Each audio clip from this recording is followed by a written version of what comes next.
In the beginning of this chapter 29, he is trying to plead that there should not be a very closely knit, tight organization like the world state to begin with. Better beginning would be a sort of a free world union. That is what we have been trying to see last 3 or 4 chapters. And in this chapter, League of Nations, he is trying to see first on the basis of how it has worked out and how it should work out. Now, before the World League of Nations actually came into existence, the world situation before the First World War was, he shows that the world was, there was a possibility, and a very large possibility, of the world being divided into about a dozen empires. That was already almost seeming as if it would be inevitable. It was the First World War that knocked it out. But just before the First World War, the political international possibility was the creation of about a dozen empires, a world divided into about 1 dozen empires. Well, it looks very strange now because empires are gone, but if you just recollect, British, French, Portuguese, Spanish, Italian, German, Belgian, Holland, Japan, perhaps United States partly, and Russia. Well, certainly there were 12, more than 12. So the prognosis now looks, when you retrospectively look, it looks, no, it could never have been, but it was. It was. Now, how did it get knocked out, he says? It was the First World War that knocked it out. And that idea went permanently out of history for the time being, at any rate. If it comes after 1,000 years, we don't know. But so far as the present condition is concerned, the idea is gone because of the First World War and the shock of the second also. And then he points out that nature works by a law of counterbalancing of forces. Nature doesn't work by only for following one Unitarian line of development in a straight line. The development in any situation, material life, or material force, or vital force, or mental force, or national situation, or international situation, in all walks of fields of life, nature works by a sort of balancing of forces, not by following one straight line either of ascent or of descent. You see, she follows by trying to balance forces. You see, a balancing of forces against each other by action and reaction, that is to say. It takes centralization, for instance, works by sometimes by centralization, and then it would insist on decentralization at the same time. It would bring about, for instance, uniformity, and then insist on variation. You see, the nature works like that. And in this situation of evolving a world organization, it would also follow a similar course. In organizing this world unity, it would work on a similar basis. First, you saw that nationalism versus imperialism. Nationalism was counter to imperialism. All nations that wanted to be free, well, always resisted imperialism. Now what might happen is that new unity of mankind might be opposed by nationality or nationalism. You see, and nature will work out by a balancing of forces. It is not, as he says, equipollence. All would not be reduced to a balancing. It might end into compromise. Sometimes it might end into a fusion. It ends generally into a compromise or a fusion. So we are expecting in the development of international body that might come into existence, this play of action and reaction, balancing of forces by nature. And that might end into a compromise or compromise and a fusion. And that might end bring into existence a new creation. When the fusion or compromise take place, the component elements would not be present as they were in the original, entity. They would change and a new creation would come into being. For instance, the city-states have gradually passed into empire. The Roman Empire was a result of the city-states passing away into Roman Empire. And the Roman Empire decided into creation of a nation. Yes, it came, a new creation comes into existence.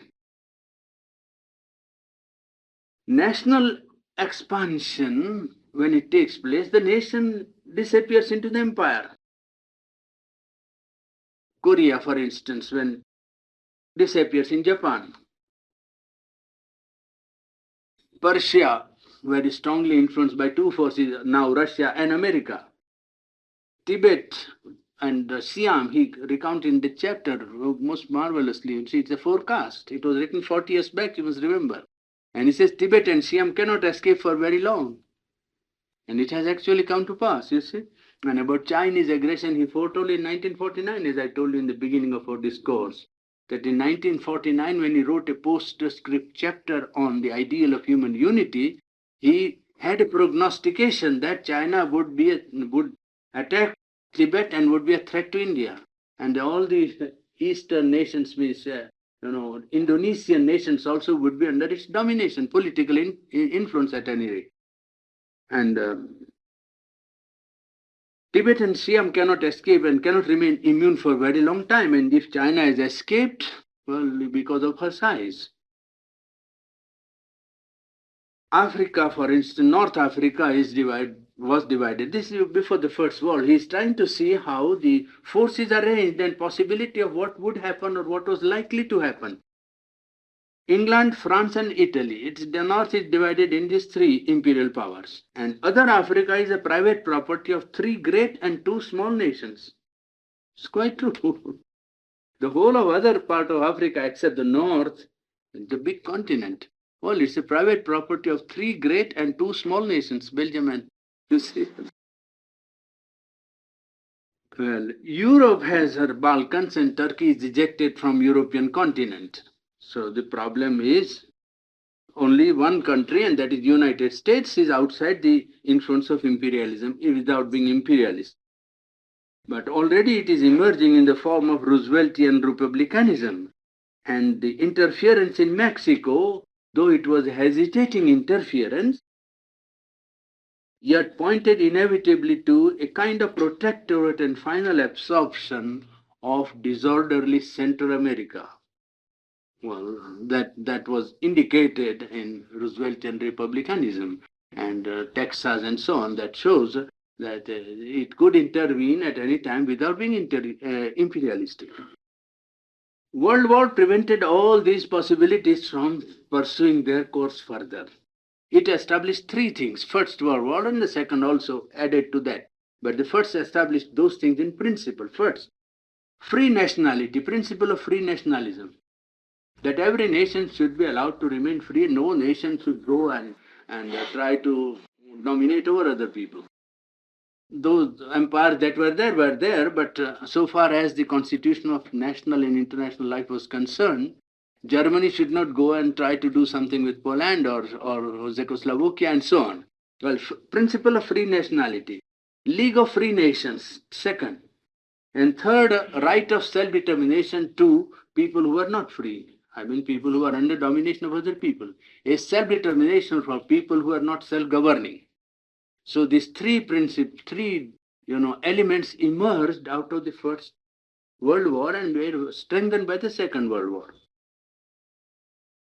But the end of the First World War did not secure the complete application of these great principles, you see. And as we talked, perhaps in an hour after our serious talk, that the idealism of America in enunciating the League of Nations by President Wilson, well, was not allowed to have its full play because of the diplomatic attitude and diplomatic,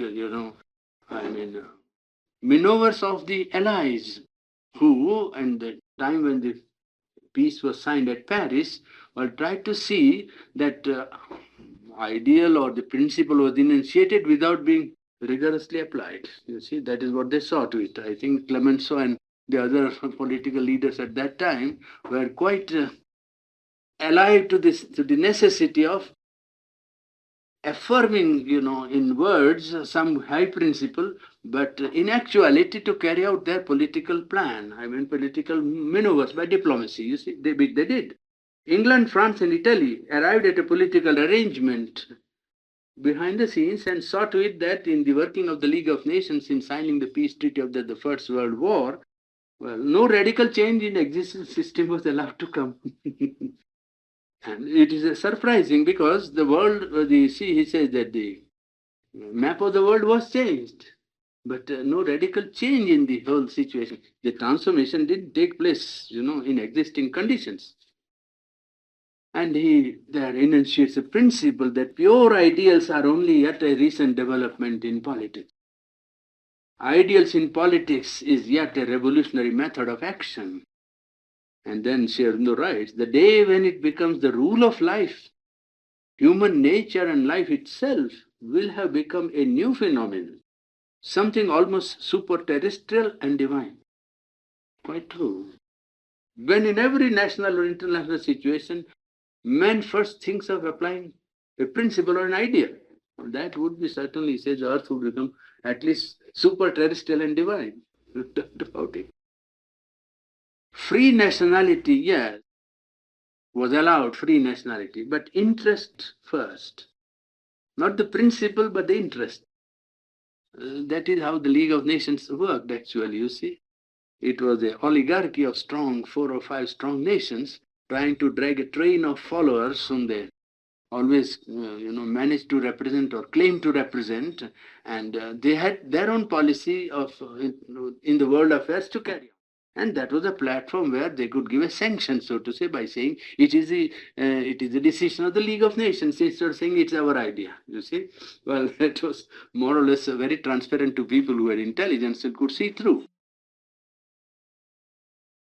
Free nationality was allowed, yes, but interest was placed first and principle afterward. And they tried to preserve the empire. Empires which they had, all the people who participated, they saw to it that what they had was kept intact. And then halting concessions were made, like home rule to Ireland or home rule to some other countries by Iraq and these places. The change in the map of the world took place without any radical transformation of situation. Change in the map did not indicate any radical transformation of political situation, international situation. Only one most important phenomenon of the period was Russian Revolution. That was the most important phenomenon of this period, just after the First World War. In fact, it began during the First World War. Remember, it began during it and went on afterwards. It continued afterwards. And there you saw the free nationality. It is not an empire, but a federation of free republics. Now, and British Empire slowly changed into free commonwealth of nations and retained the principle of cooperation, goodwill and freedom. In the League of Nations, President Wilson brought an idealism, but full of inspiring ideas and phrases, full of wonderful phrases also, he says. But it was not attended by clear and specific application. Clear and specific application of this ideal was not carried out in the declaration which President Wilson made. And United States, he states in this chapter, is a Pacific nation and country and state, not imperialistic, but in Texas, Cuba, and Philippines, it had an experience, got conquest, and changed its mind and executed self-determination, and saw to it that American interests were still protected. Well, he gives a credit to it. We must look to the explanation, for this explanation, to American temperament, which is always pacific and non-imperialistic. I'm quoting his words almost. Pacific and non-imperialistic, but its policy seems to be guided by shrewd sense of American interest. And I think it's quite right. Shrewd sense of American interest guided the policy.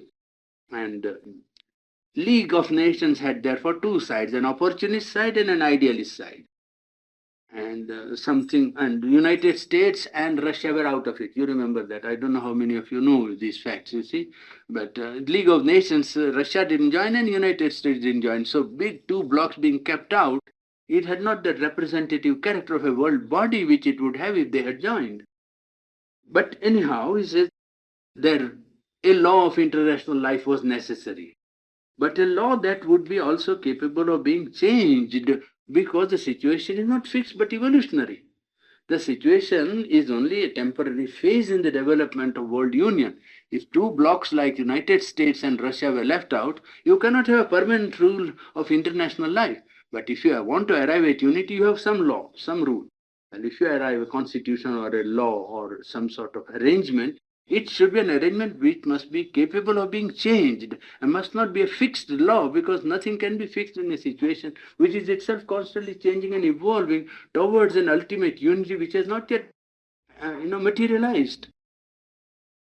Where in the future, he says that therefore Russia and America, well, in the any future arrangement, American influence in the Council of Nations would be for democracy. And all the imperialistic powers who are capitalist would be on its side.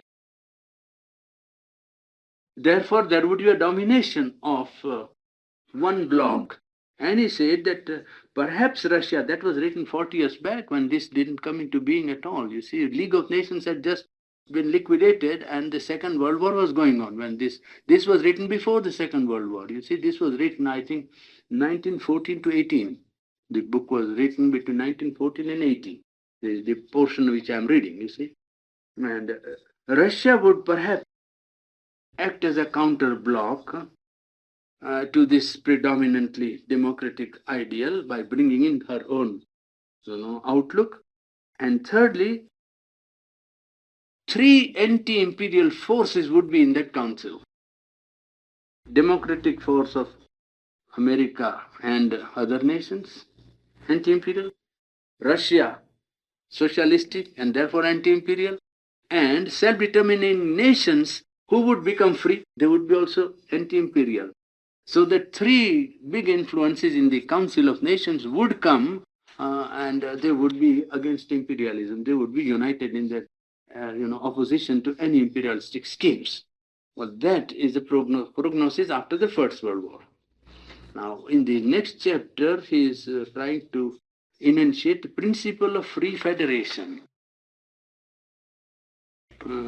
There he points out first that Russian Revolution seeks to change not merely the government but also society. Make a distinction that when a revolution takes place, the revolution generally wants to change the form of government, politics. Revolution doesn't generally want to influence society. But Russian Revolution is, for the first time, a kind of revolution in which not only government but society also was intended to be changed. And that too during a wartime. Remember, they tried to carry out this thing during wartime. And this has led to a kind of anarchy and Bolshevik despotism. This has led to a kind of anarchy and Bolshevik despotism. Just as the despotism of the Jacobins in the time of the French Revolution, if you remember. The Jacobins came to power and then, Robespierre and the other people had to carry things out in a very cruel manner. Despotism like the Jacobins has taken place. Now, Bolshevik could have effected the change from middle class to labor, but it failed completely to do this work because of two contradictory elements, which it tried to declare or affirm at the same time. They said, we will have world arrangement by free choice and free status. That was one. And then second, political arrangement of the world based upon physical and vital, that is to say, geographical, commercial, and political and military basis. Now, these two do not work together. You see, these two do not work together, and therefore they were torn between the two application of these two at the same time, and the thing did not happen as it was anticipated. Or really speaking, any such political arrangement of the world should have the same foundation as the nation idea or nation unit has. The nation unit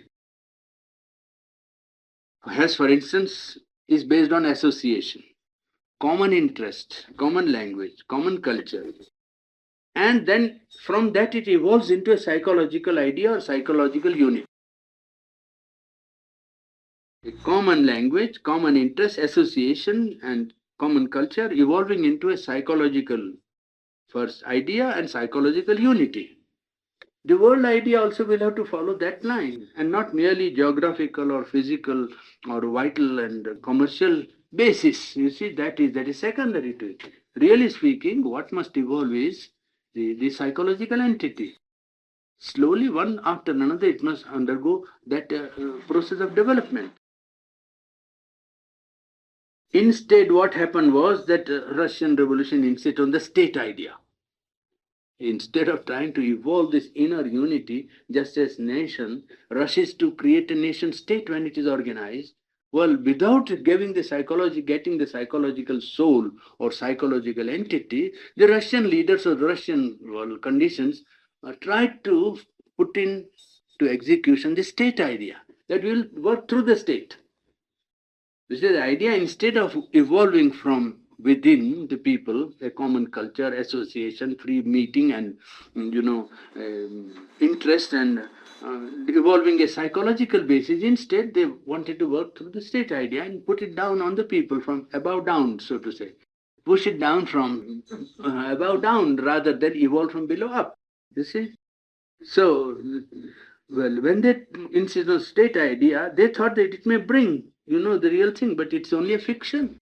And it it may be brought into existence, state idea, to support the psychological unity, but if there is none, you can't create it.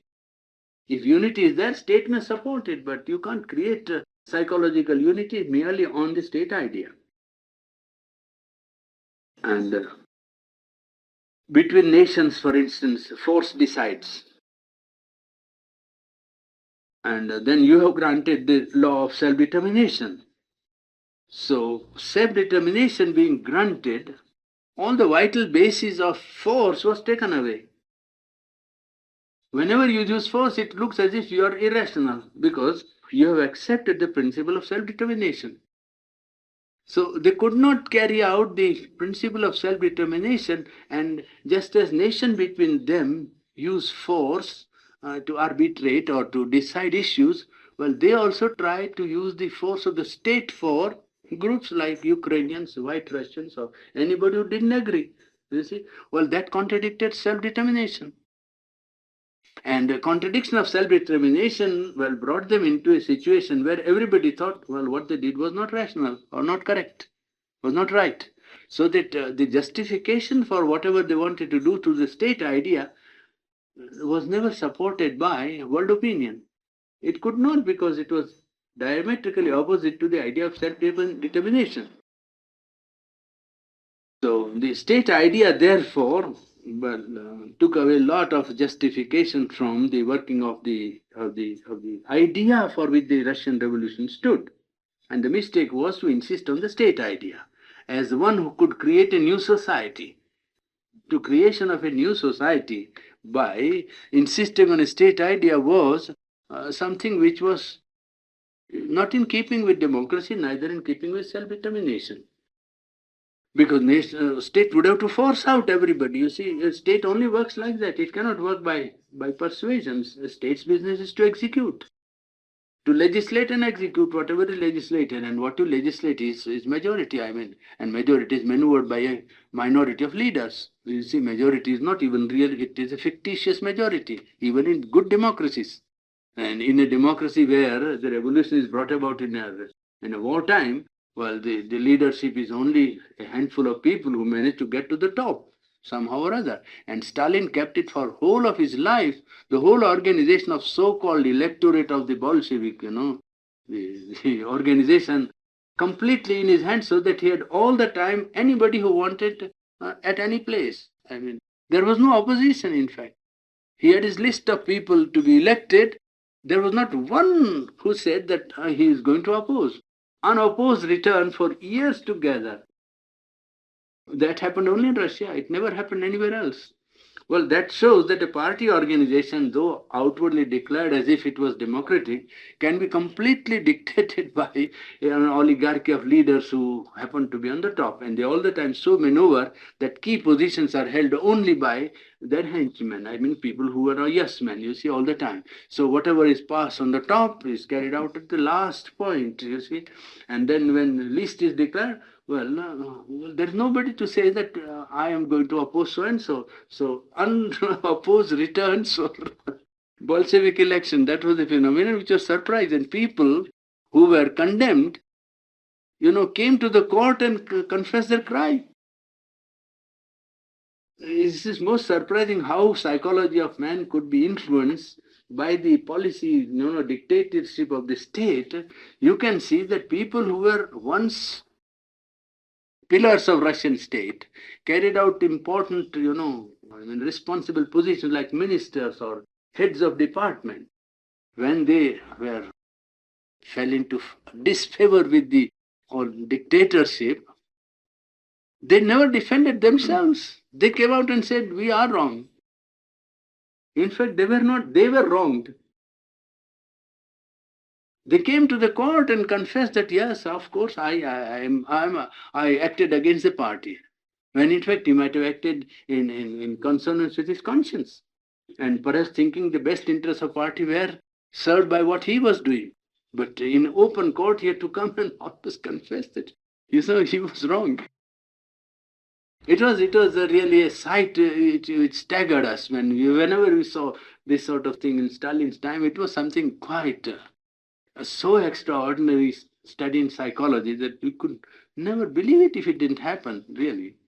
That an atmosphere could be created in a whole country where things would be absolutely topsy-turvy, so to say, of normal life, you see.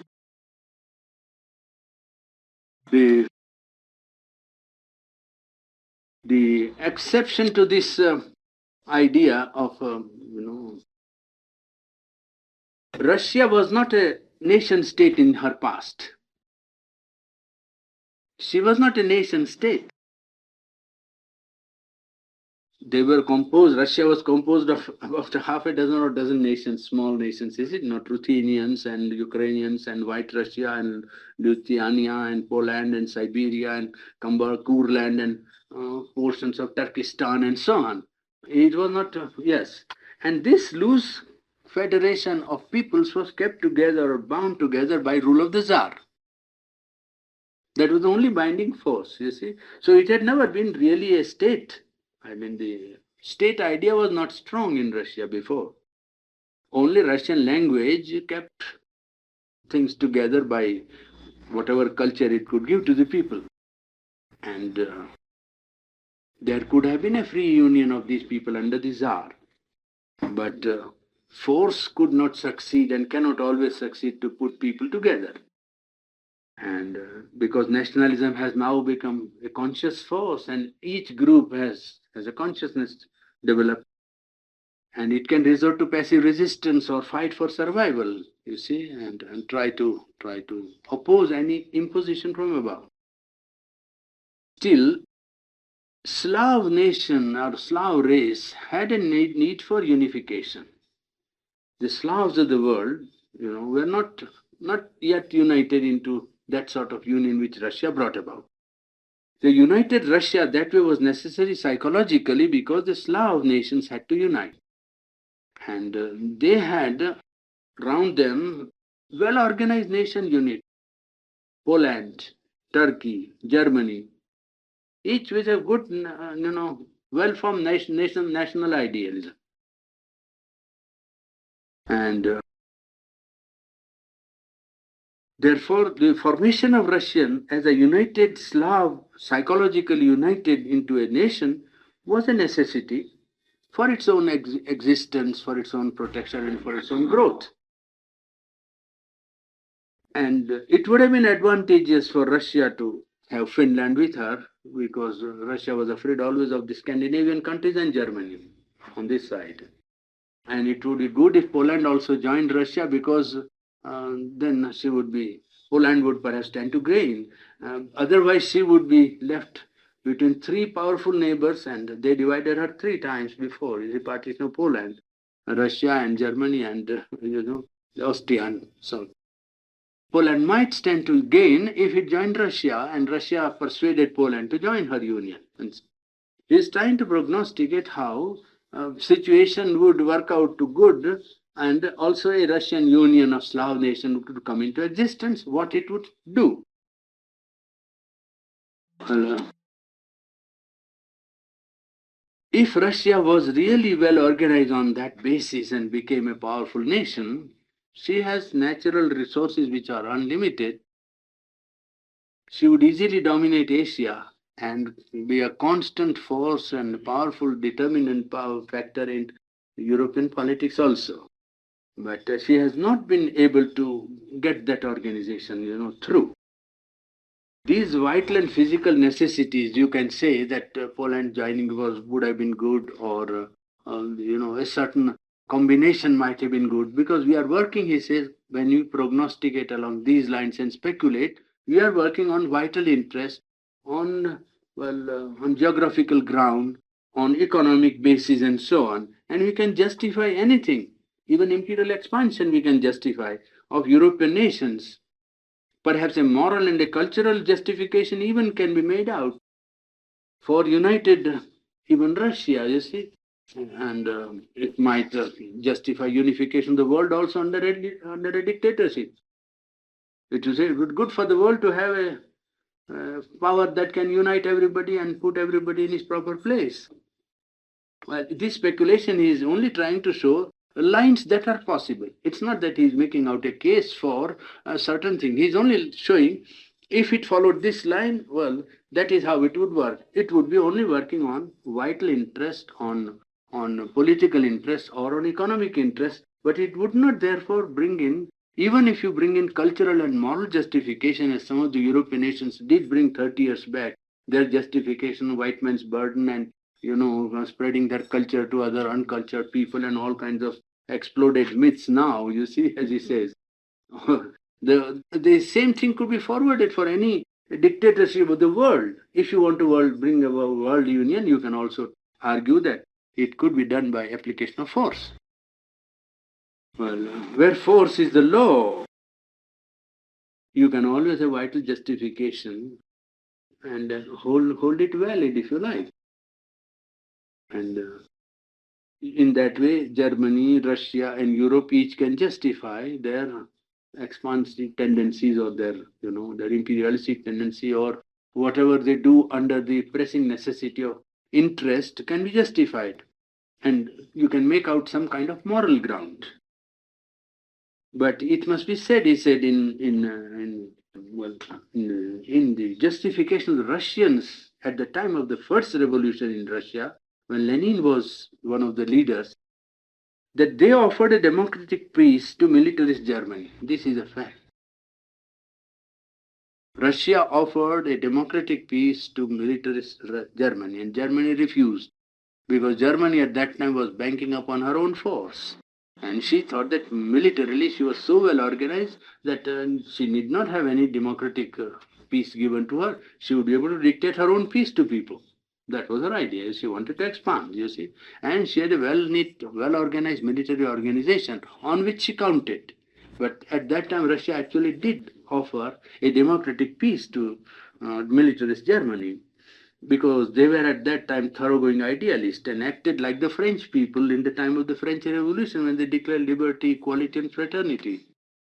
You see, the Russian acted on the basis of their own idealism. And there is a vein of idealism in the Russian mind also, he says. And they depended, and they overlooked practical facts, in fact, at that time when they offered this peace. The facts were not in favor of their offering a democratic peace. But they didn't care, because they were idealists at that time and looked only to the beauty of the idea, as he says here, and truth and strength of the idea.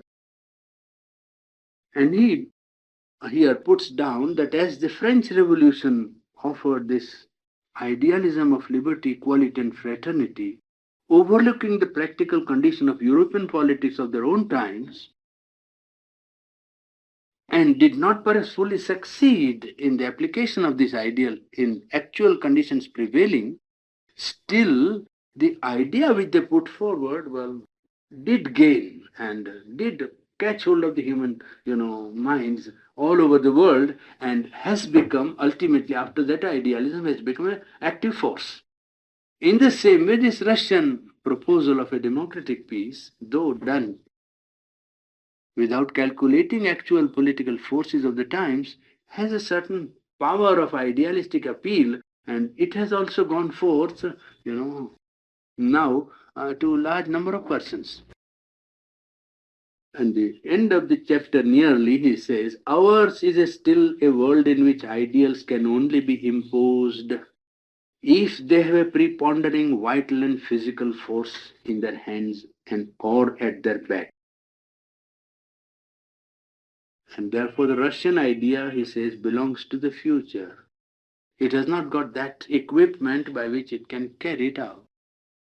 Free self-determination, that is the only basis of national and international life and relations today. And if we can arrive at some organization where this free determination as a basis of national and international life and relations is established, then it would prepare the way for the future more well-knit union of the world. That is a basis in the chapter 30th. And the next chapter, he is trying to work conditions of a free world union. 31st. 31st, yes. Now that gives you a little basis of the your free self-determination. That is at the basis. This is free self-determination, then unity based on diversity, and that would lead to a kind of free world union. You see? That is how it must work out in a tire like that from below. You see? Free self-determination, unity in diversity, based on diversity. Unity based on diversity and a free world union. That's how it must go, you see? From below like that up. Because otherwise it would efface or disregard national unity in its constitution. If you make it too tight and start with a state idea, world state, well, it would perhaps disregard or efface national units or disregard the constitution of nations. As the Russians have done with regard to the Finns and the Poles. See who happened to be that. This has been done in some places if you disregard this principle of free determination. Cannot proceed on the basis as if mankind was one nation. But for living diversity, the method would be different. If you impose a state, then you have to proceed on the basis that mankind is one nation. And in that case, there will be an imposition from above. But for a living diversity, the method would be different. And the method this suggested is this one, that at the base, a free self-determination, unity on diversity, and a free world union. Therefore, naturally no military force, no use of military force in any state. You will see that in any of these steps by which world union would come, there would be no necessity of using military power or military force. Free self-determination, if it is accepted, well, then no nation can rule over other nations. That has to take place. And if a nation is struggling to be free, well, free nations have to help it to become free.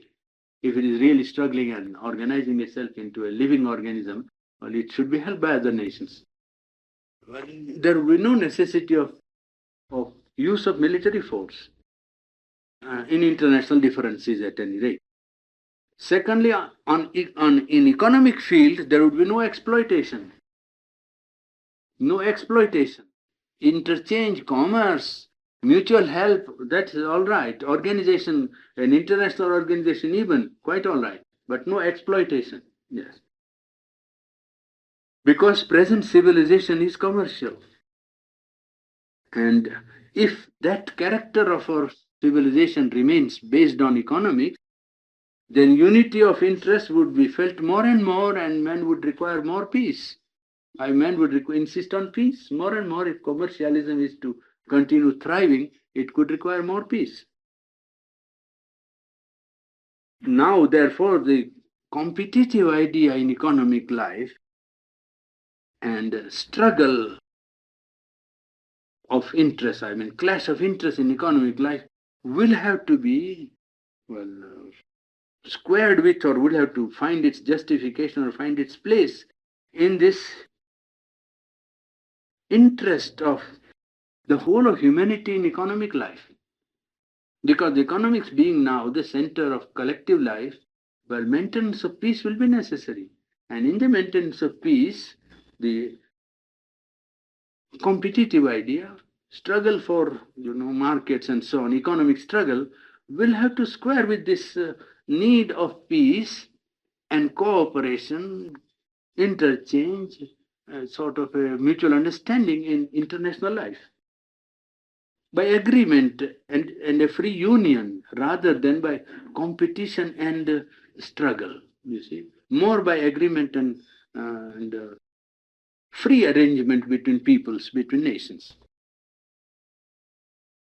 Third necessity, no military force. Secondly, in economics, no exploitation. And in the third category, psychological need of this world union would be to create a living unity, not a uniformity or external union. To create a psychological living unity.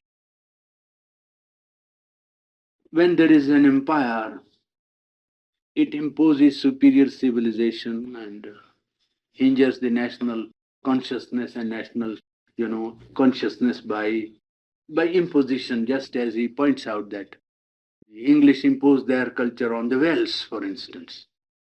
Now, they have gained, you will say something, but he says, yes, but the Welsh literature has disappeared. Welsh stand to gain something by being in the British Empire, perhaps, quite right. But the Welsh language hasn't got an independent free literature, which you would have if the Welsh had not been imposed upon by British imperialism, you see, in the British Isles. Well, imperial solutions, cannot bring about that living unity. No imperial solution can bring about that unity. The European nations, when they went to Asia, they had always this idea, of great advantages which they were, giving to the people whom they were ruling. Their idea that we were civilizing them and bearing the white man's burden and carrying Christianity and some wonderful religion to them and so on, all these exploded ideas. Well, he says that this imperial solution will not bring about the psychological unity of mankind, even if you go. World culture is the aim of any such effort at creating psychological unity of mankind. Effort must be to create a world culture. Each culture must bring into it its first development to its full power. In the creation of a world culture, the necessity is a full development of each culture. Not separateness, not isolation and opposition, but a distinctness and independence, a variation in the cultural strand, so as to enrich the world culture by its contribution. And he says that would then a world parliament be necessary? He said in the present state, a world parliament would not serve the purpose of creating psychological unity. World parliament would only a wrangling place where each one would be only voicing the separateness or personal interest or the national outlook and so on. He says it would not forward the purpose of the psychological unity. It would not create a free world union. It would be good if there was only a world state. Then you want to have world parliament. Otherwise, world parliament would not be in the interest of creating psychological unity of the world. You say that this idea of a confederation of mankind or nations for common ends. say that this is too loose unity. This is too loose and vague. In one sense, it is. And perhaps it has got a material advantage also. It has also political and economic advantages in the sense of promoting unity. If you impose from outside and above a world parliament and impose also political and economic, programs from above, it may begin, but it won't be durable because there would be no life in it. It would be lifeless unity. And a lifeless unity would not last for a very long time. It would be only temporary. It wouldn't durable. The point he makes out is that it wouldn't be lasting. It would dissolve under any pressure at the first shock. At the first trial, at the first crisis, it would go to pieces. Either somebody revolting or in a situation arising or, a situation like Congo coming into existence. Well, it would dissolve under that. Under pressure of even national egoism. Apart from international, explosion, even a national egoism exploding would break it to pieces. Because the feeling must be psychological in order to make it living. Well, free world union would try always to preserve the element of variation. And from this can grow really the conception of religion of humanity. Then only man would live in common humanity, first subduing his individual and secondly his group egoism, because then he would see or feel divinity in man. This is the logical conclusion of this effort of world union. Now, 1 minute to connect this with his metaphysical outlook. You see, you have seen that in his scheme of things, an omnipresent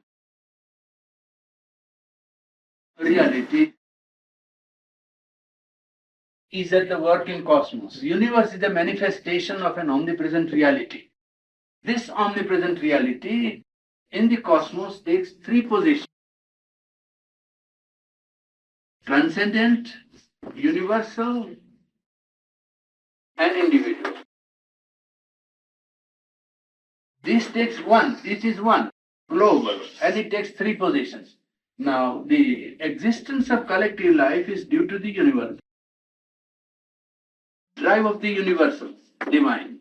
You must say all these are divine because this is an omnipresent ultimate reality which is divine. You see, omnipresent reality which is divine. The universal is the drive behind the collective, impulse of man. The impulse to build collective life depends upon the drive of the universal divine.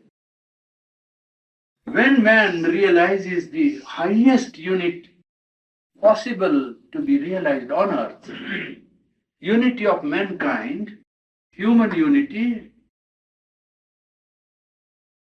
it will be man's realization of the divinity of the universal. It will be human unity. When mankind, the whole race is the last unit. There is no greater unit of collective life than the unity of mankind. Mankind is the last unit, largest unit possible of realizing or being realized by man's consciousness, isn't it, on earth? Well, when that comes really into existence and becomes a reality, if you insist on its psychological reality as the most important part of it, man will realize this really when he knows that this is expression of universal divine. That humanity is divine. This is what he will realize, will have to accept. And this is supported by Arnold Toynbee's latest interpretation of history. A Story of History, Reconsiderations by Arnold Toynbee, an article which he wrote after visiting India. And therein he makes out a case for trans-rational standpoint in history. What was that title? The article he wrote was A Story of History, Reconsiderations, because he is reconsidering his conclusions which he wrote in his books before 19 and so on when he came to India, you see. Story of History, Reconsideration by Arnold Toynbee. There he says, he makes out a case. I'm not giving you the full article, but the conclusions. trans-rational standpoint in history. Sri Aurobindo calls it supra-rational, yes, that's it, truth consciousness and so on. He calls it trans-rational stand in history. And he says that man has seen God. Toynbee's conclusion is man has seen God. Where? In nature, first, and in his social organization. By social organization means collective life. It doesn't mean only society. You see? He means in his social organization. The whole of mankind has believed in higher religion. Transhuman spiritual presence has been felt by man. Transhuman spiritual presence. Well, I think better term is an omnipresent reality, which is really the expression of an experience and a spiritual, concrete reality. This is a concept, you see. After all, Arnold Toynbee is only positing from the idea, you see. He is not speaking from experience, he is speaking from study. But he feels that throughout history, the collective life of man has been trying to transhuman spiritual presence has been felt by men, seen through social needs, behind social needs, and he has seen it direct. Life of religious founders, mystics, and people who have direct experience, he says, where has he seen this presence? Social needs. Through the social needs and behind social need, man has felt the pressure of this transhuman spiritual presence. And some people have seen it direct in their vision, in their experience, concrete experience. And I'm quoting one sentence of his only. It is not capricious, and the capacity to enter into communion with it, with this transhuman spiritual presence, is the essence of human nature. The essence of human nature is capacity to enter into communion with transhuman spiritual presence. Now it gives you... Could you please repeat that sentence? Yes, it is. It says, the transhuman spiritual presence is not capricious, and that the capacity to enter into communion with it is the essence of human nature. And that the capacity to enter into communion with it is the essence of human nature. So you see, after 60 years of his writing, somebody who is a very good student of history comes to a conclusion very similar to something which he wrote 40 years back. You see? Yes, here you get the conclusion. Here I will read out now a passage which will show you, because I think that if you go chapter by chapter, it will never end. Now, I read from Sri Aurobindo's book now. Just see how it compares with what he says, and how it even surpasses in its, compass the central idea of a transhuman, reality. The fundamental idea is that mankind is the Godhead to be worshipped and served by man, and that the respect, service, and progress of the human being and human life are the chief duty and chief aim of the human spirit.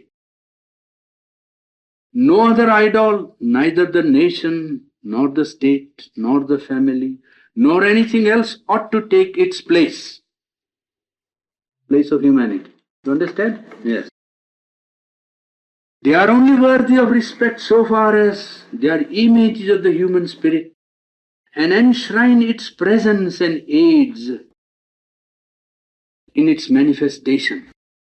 But where the cult of these idols seeks to usurp the place of the spirit and makes demand insistent with its service, they would be put aside. No injunctions of old creeds, religious, political, social, or cultural, are valid when they are against its claims. You cannot have a more clear, more inspiring message for human unity. Science, even though it is one of the chief modern idols, must not be allowed to make claims contrary to its ethical temperament and aim, for science is only valuable in so far as it helps and serves by knowledge and progress the religion of humanity. War, capital punishment, and taking of human life, cruelty of all kinds, whether committed by the individual or the state or society, Not only physical cruelty, but moral cruelty, the degradation of any human being or any class of human beings under whatever spacious plea or in whatever interest, the oppression and exploitation of man by man, class by class, of nation by nation, and all those habits of life and institutions of society of a similar kind which religion and ethics formally tolerated. Religion and ethics have tolerated those things, or even favored in practice, whatever they might do in their ideal rule or creed, are crimes against the religion of humanity, abominable to its ethical mind, forbidden by its primary tenets, to be fought against always, in no degree to be tolerated. Man must be sacred to man, regardless of all distinctions of race, creed, color, nationality, status, political or social advancement. The body of man is to be respected and made immune from violence and outrage, fortified by science against disease and preventable death. The life of man is to be held sacred, preserved, strengthened, ennobled, uplifted. The heart of man is to be held sacred also, given scope, protected from violence, from suppression, from mechanization, freed from belittling influences. Mind of man is to be released from all bonds, allowed freedom and range and opportunity to be all its means of self-training and self-development, and organized in the play of its powers for service of humanity.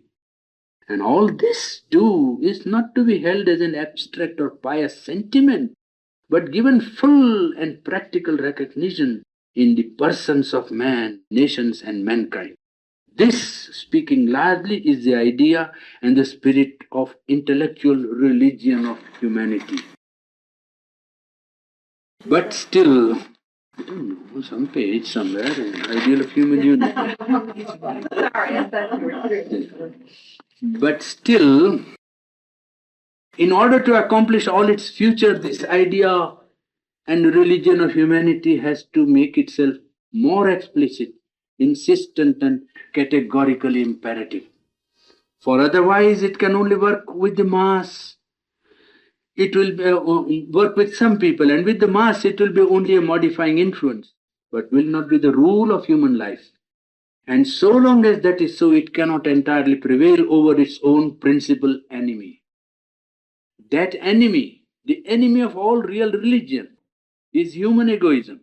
Egoism of the individual, egoism of the class, egoism of the nation. There it could for a time soften, modify, forced to curb their more arrogant, open and brutal expression, oblige to adopt better institutions, but not to give place to the love of mankind, not to recognize a real unity between man and man. For that essentially must be the aim of the religion of humanity, as it must be the earthly aim of all human religion: love, mutual recognition of human brotherhood, a living sense of human oneness in thought, feeling, and life. The ideal which was expressed first some thousands of years ago in the ancient Vedic hymn, and must always remain the highest injunction of the spirit within us to human life upon earth. Till that is brought about, the religion of humanity remains unaccomplished. With that done, the one necessary psychological change will have been effected, without which no formal and mechanical, no political and administrative unity can be real and secure. If it is done, that outward unification may not even be indispensable, or if indispensable, it will come about naturally, not as now it seems likely to be a catastrophic means, but by demand of the human mind, the human it will be held secure by an essential need of our perfected and developed human nature. But this is the question whether a purely intellectual and sentimental religion of humanity will be sufficient to bring about so great a change in our psychology. The weakness of the intellectual idea, even when it supports itself by an appeal to sentiment and emotions, is that it does not get at the center of man's being. The intellect and the feelings are only instruments of the being, and they may be the instruments of either its lower external form or of the inner and higher man, servants of the ego or channels of the soul.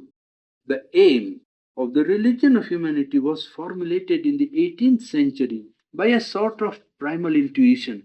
That aim was, and it still is, to recreate human society in the image of three kindred ideas: liberty, equality, fraternity.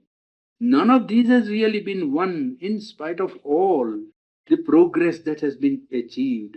The liberty that has been so much proclaimed as an essential of modern progress is an outward and mechanical and unreal liberty.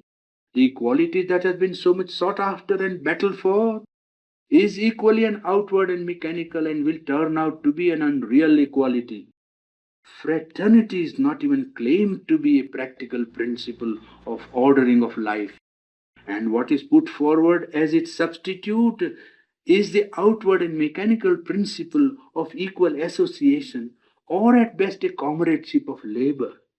This is because the idea of humanity has been obliged, in an intellectual age, to mask its true character of a religion and a thing of the soul and the spirit, and to appeal to the vital and the physical mind of man rather than to his inner being. It has limited this effort to the attempt to revolutionize political and social institutions and to bring about such a modification of ideas and sentiments of common mind of mankind as would make these institutions practicable. It has worked at the machinery of human life on the outer mind much more than upon the soul of the race. It has labored to establish political, social, legal liberty, equality, and mutual help in equal association. Gives you, there is one sentence which I will bring to bring that idea to say final, because I want to quote in his own words. I mean, the way in which he is trying to bring about the ideal of humanity. I think there I stop for the day, and I don't know whether now further chapter are to be pursued, because that is part of the conclusion which I have given to you in advance, because we have come up to a stage where this becomes now psychological unity and its necessity. The character of that unity is now developed, you see. We may go through perhaps once or two or three lectures to try to develop this idea to the full. 3 or 4 lectures at the most. At the most, 3 or 4 sittings on this subject, not more. Determines national character. There is a collective spirit. We have spoken of it already. Each nation is an entity, a collective soul of the cosmic spirit, if you like, or the universal spirit. Just as there are nation individuals who by their varying temperament or varying constitution bring about their own contribution to the unity of the whole. So in the unity of the whole cosmic spirit, each collective life brings its own special variation as a contribution, so that it is an expression of the universal being, cosmic being. Personality of the cosmic being, you can say, if you want to make it more clear to the Well, intellect. as a group of people who have not yet formed a nation, Yes. then their national character is not quite formed. Form, yes. The spirit is working upon it to form it, and it requires freedom to form itself. As it gets formed, Yes. character can Yes, be it will observed. come out. Come up for us again. I was having a discussion before, we just started the discussion before our class. Would you sum up for us again the difference between socialism and the ideal or the vision of Sri Aurobindo and his world union? As I understood it, socialism would form a state. Isn't that right? It would be a state. No, the socialistic state. Yes, socialistic state. Yes. So that isn't really on the way to, or is it part of the process of this world union? Could be a No, there are two things. First, that in the nations now having their own democratic or undemocratic constitution, socialism is on the way and it is more and more becoming effective.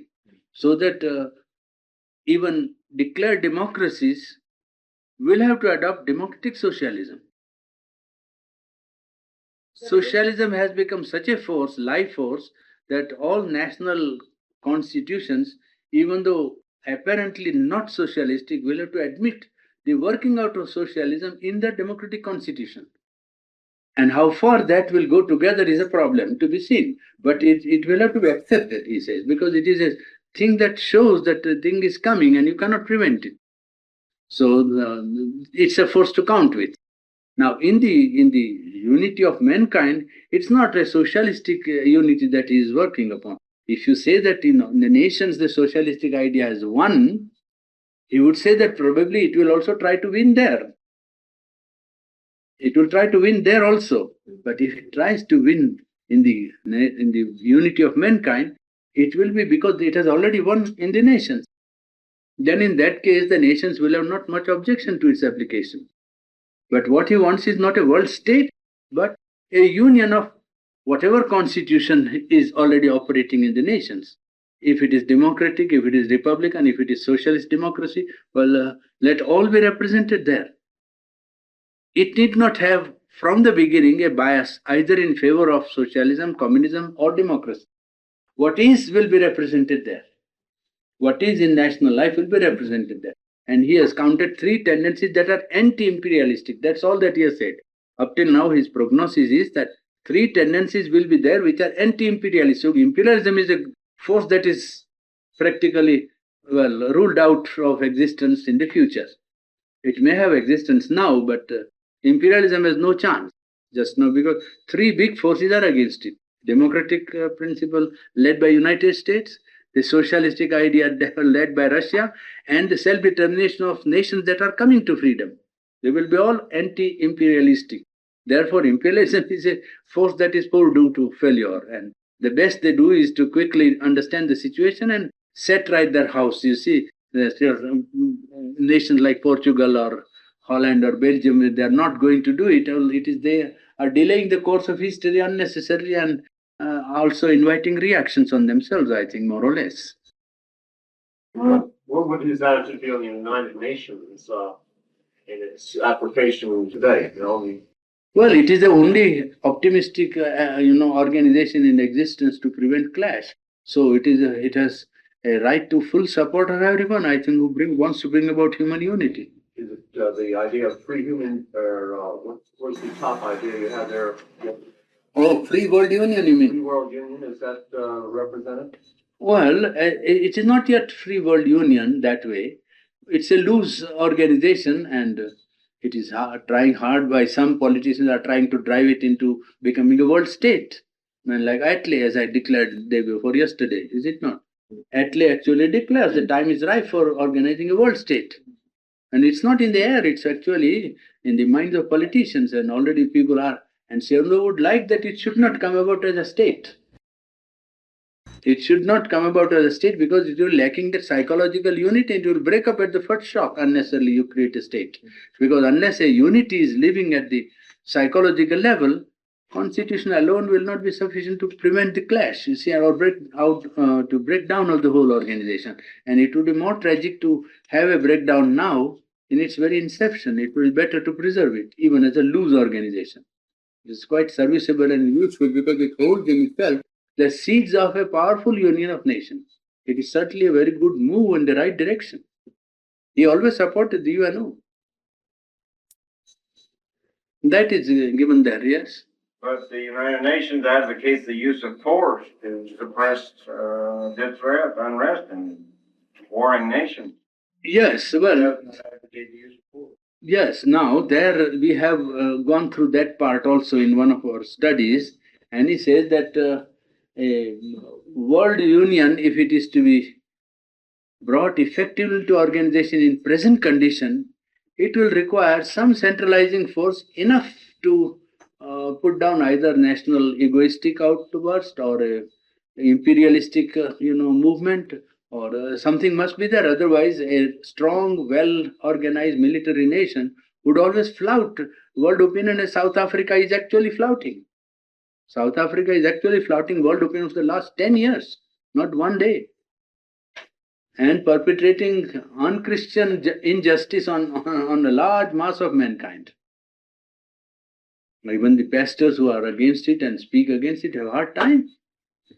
They don't allow, committees to enter. You can understand that. From that, how far it could go if a group could decide to stick to its, obstinacy. Another question in dealing with humanity is just in one government. You don't have representatives from all walks of life. You have from certain standards, sort of cultured, educated standards to rule. Now we have all these new nations coming in who are unformed, uncultured, uneducated. Why should they have an equal voice with a cultured nation and run the affairs of the world? They're getting so many of them, and they're not mature, they're not right, they haven't any experience. Yeah, but Is there a danger? But how they will get majority there? Well, there are too many of these new little states. No, they will differ. You will see. If they are immature, they will themselves fight. They will differ among themselves. You will see. Very easy. You see, if they get in there, they won't agree. Right? That is a sign of their immaturity itself. You will see. You see, Arab League. Take one instance I give from practical life. Arab League. The idea is not bad. Something possible in it, and can be carried out if you know how to do it rightly. Arab League. You don't know Arab League. Yes, Arab League, yes, President Nisar got the idea of an Arab League to be driven into practice. It didn't last. It broke itself from inside. So you see, the more easy it would be there in the Committee of Nations when they will have to meet more intelligent persons. They can't by simply saying we are majority. They can't, because when they come there, they will have to talk as man to man, and they will find out that there are others who are like that tall, and they have to look up to them for guidance. Arab League was formed, and Syria, Palestine, and Egypt, one union. Now Syria says, no, nothing doing, Mr. Nasser, you be there and we be here. The members of parliament were chosen from this and incorporated into the Egyptian parliament, remember. They had representation there. They were not crushed by the superiority of the Egyptians, but still they felt that the justice was not being done to the people, I mean Syrian people. They felt, and there was a rupture, and Nasser was wise enough to say, yes, you differ, you go, without quarreling. He could have sent an army, and then there would have been, you see, that's it. So that's that. When they are not cultured, they will have, when they come, they will be faced with problems which will simply make them sink down and think, no, this, you say you want to, what do you want to do? Well, here is somebody with an atom bomb. You understand? That also keeps them in their place. By mere majority, they cannot carry out. Divine guidance. Huh? It's all divine guidance. Yes, it is good. They should be given equal right, because that's the only way they will develop. If you from beginning give a restricted right or a qualified vote, they will never become fit. They will try to perpetuate that inferiority complex and try to trade upon it. This is our experience in India. If an unqualified or you see an undeveloped minority is given a special right, they only want to see that the special right is maintained.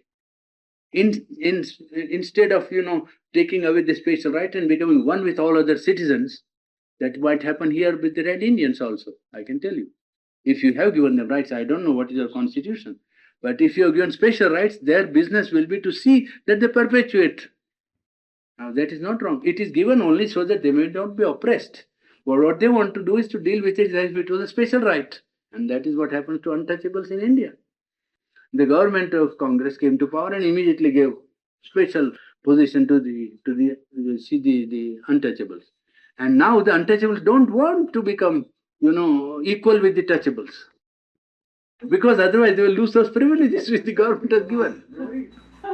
This has happened. I am telling you from a hard experience in India. If they are given that 20% or 10% of the students will be allowed to appear for examination, and if they pass, they will be given posts. Now, their marks may be 25 out of 100, pass marks. A Kshatriya boy or a Brahmin boy has 80, 90 marks. He is not selected, and these 10 get in. You see, the quality and efficiency falls. It's not merely that they are, you can't have, the good people don't get what they ought to get really. When people inefficient get into position and so on, it becomes terrible. Why did So- the government give these? Well, they didn't know that they would want to perpetuate. They now find out. So next time they might perhaps reconsider and pull back. I don't know. It's difficult. They have got representation also, you see, in some parts, not in all. In some part they were representation. That representation go on pleading. Oh, human nature. That's why I said if idealism could become the active force, Earth would become super terrestrial and divine. Be heaven on earth. Well, it's really It would be heaven, it wouldn't be earth. Yes. to convince people of this. Oh, man never had some convictions. Purani, you stated this morning that free nations should help struggling nations who want to become free. Did the free world fail in regard to Hungary? I think so. I should think so. I should think so. It was duty of the free world to at least press an inquiry. If not to resort to force, to press an inquiry impartial international, so as to find out the angle of vision of those who were defeated by Russians. What was there they wanted to do? Well, was it because of self-interest? Was it because each nation knew that they might have to get in there and fight, that they didn't?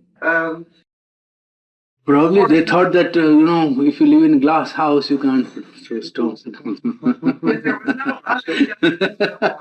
You don't like to throw stones.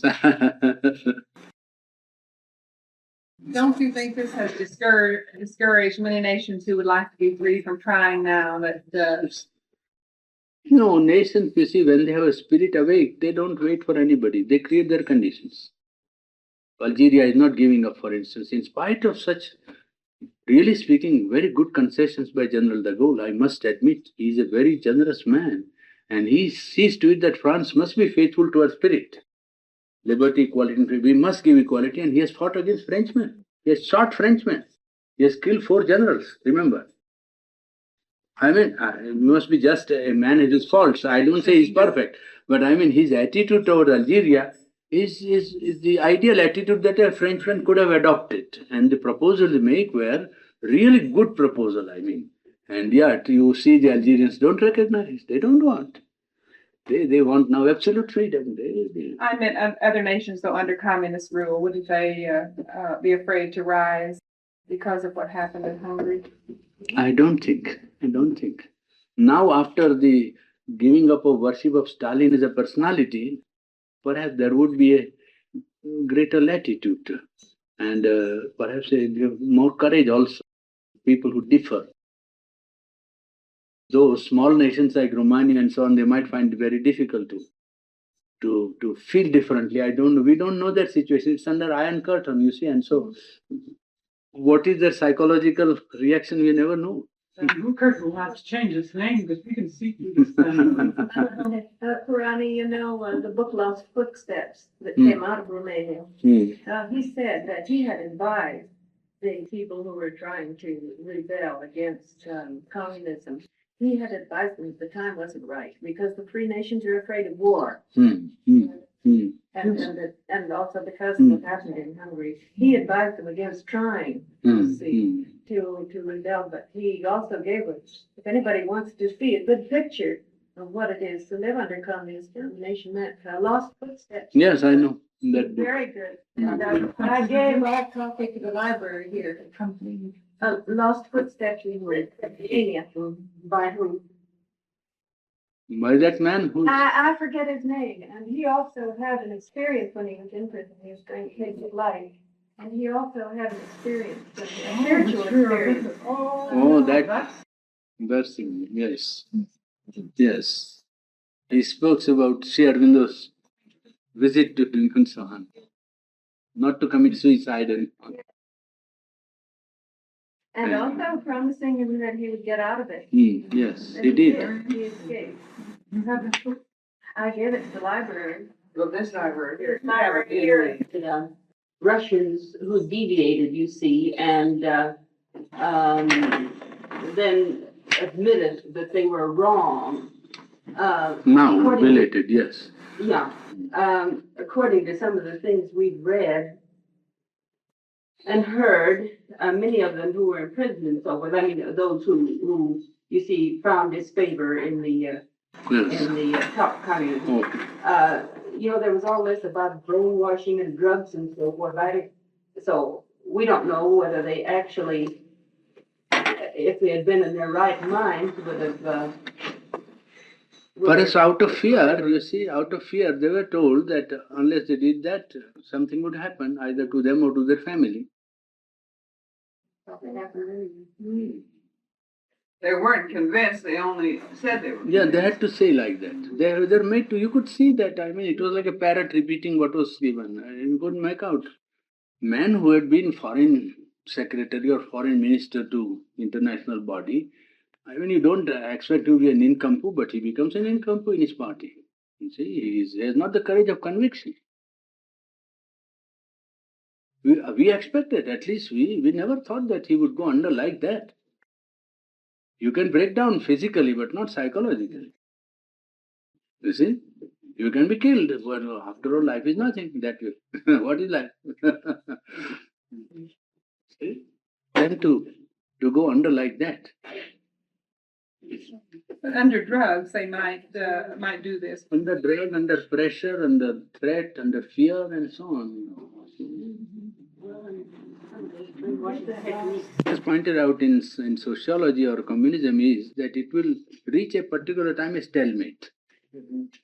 At a particular time it will acquire a social efficiency and then it will become stagnant.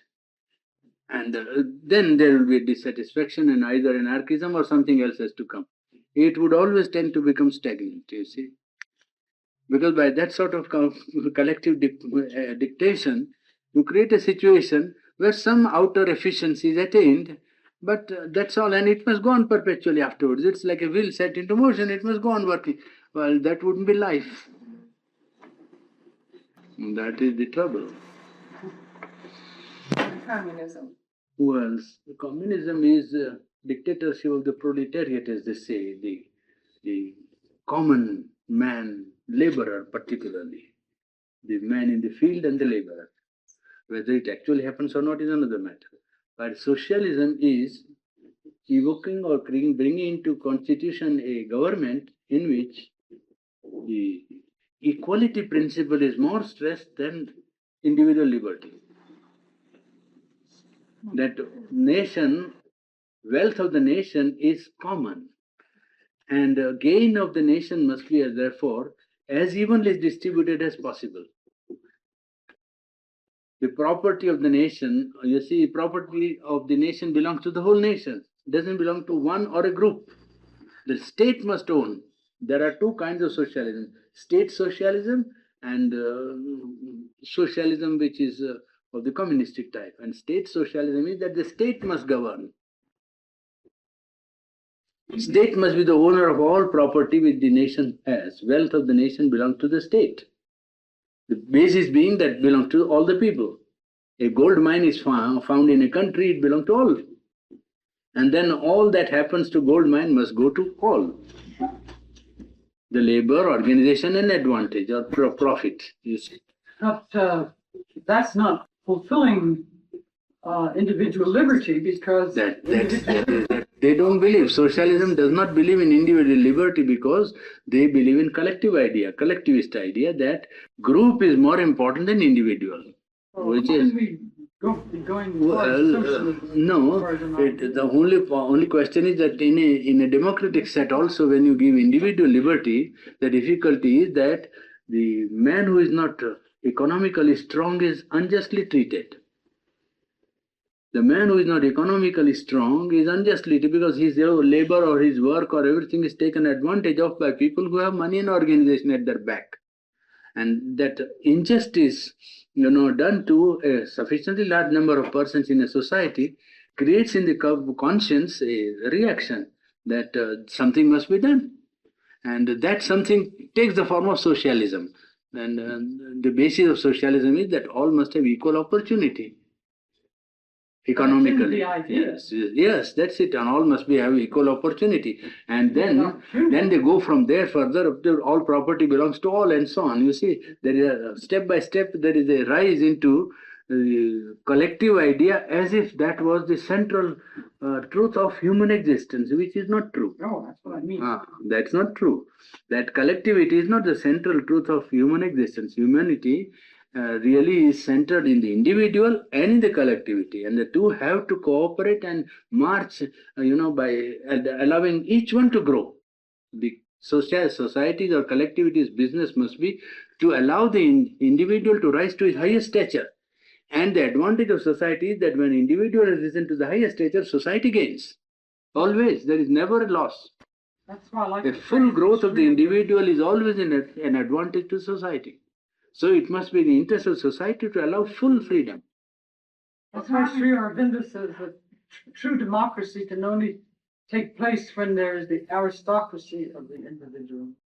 The soul has to be aristocratic. In other words, be real generous and know how to give. Well, the individual, if you allow him to grow, he always is a representative of the collectivity. After all, he is made of the collectivity's contribution. Social, cultural, intellectual, moral, everything he embodies. And when he goes forward, the whole social, culture is pulled forward.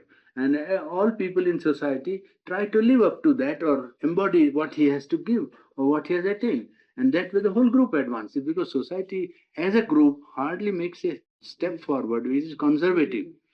Collectivity by its nature is always conservative. It is slow to move, status quo. It's the individual who raises a standard of revolt and progress and says this is not right, and therefore he goes forward. And then if he is really has made a progress, the society also likes to attain that progress or profit by the progress which he contributes to the society. Communism and socialism, that socialism believes in approaches through education, and the communism, at least the Crescent type of communism, resorts to violence to affect their aim. You see, socialism is a theory, and socialism is applied two ways. Socialism can become a policy of a democracy. That is how democratic socialism is possible. And state socialism is different. Italy was fascist. It was state socialism. Partly socialistic right now. Britain is supposed to be partly socialistic. Yes, social democracy. This is now accepted principle that democratic socialism is possible. What is that Salon? You can. What is Salon? I don't know now what is the position. Russia is socialistic too. No, Russian is. They believe in dictatorship of the state, communist state. That is communism. Communism. State idea. So, the same was there in fascist Italy. Oh, I see. Fascist Italy was nothing.